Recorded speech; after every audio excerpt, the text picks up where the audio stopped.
అమ్మమ్మ కూడా వచ్చిందా? ఏం కూర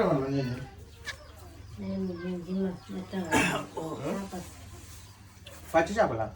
నాకు ఒకటి రాదు. మా అమ్మ మంచిది, నాకు ఒక చేప ముక్క వేసేది. చాలా చాలా తిని మానయ్య చేపలు మాయ చేపలే కానీ అవి ఉచిక చేపలు కట్టె మెత్త కట్టె మెత్త.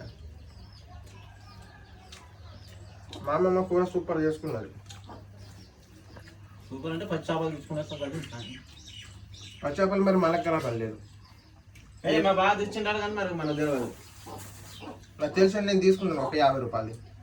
ఇక పోలే వర్షానికి మనం అప్పుడు వర్షం పుల్లో కొట్టింది. వర్షం పుల్లు కొట్టినందుకు పోలేదు. ఏం చేస్తుంది అనుకున్నా.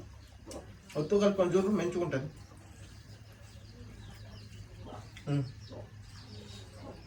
నువ్వు కూడా ఒకసారి ముక్కేసుకోండి. ఎట్లుంటుంది మరి? మంచిగా మా అమ్మ కారము ఉప్పు ఎక్కువ వేసుకొని తింటా దంచుతుంది. టిక్కా టిక్కా మంచిగా ఉన్నది. నానేమో ఉప్పు చేప, మా అమ్మదేమో పచ్చి చేప. దేంట్లోనైనా టిక్కా ఎక్కువ ఉండాలి, కారం ఎక్కువ ఉండాలి. అమ్మ మెట్టున్నది కూర. నేను వచ్చిందిరా మా కూరనా?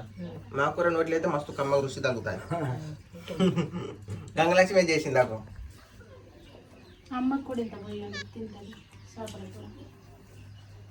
మనది ఉచిక చేపలు, మా అమ్మ మరి పచ్చి చేప.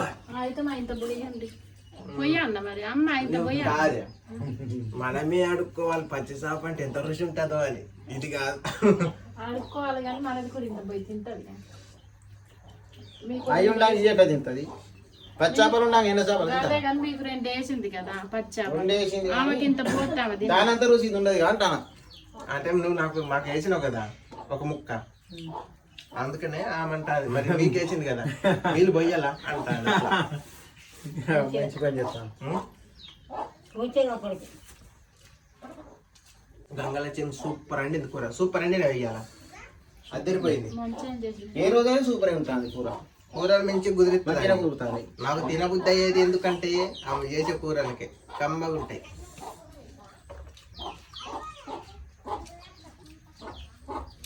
నిఖిల్ అన్నం తినేదా? నిఖిల్ రోడ్ల పడ్డ తిరుగుతాడు, ఇంటి ఖర్చు లేదు. ఎట్లా పోతాను? రోడ్ల పడ్డ పోతాను. ఏంది కమ్మగున్నది మనది కూర, మంచిగా ఉన్నది.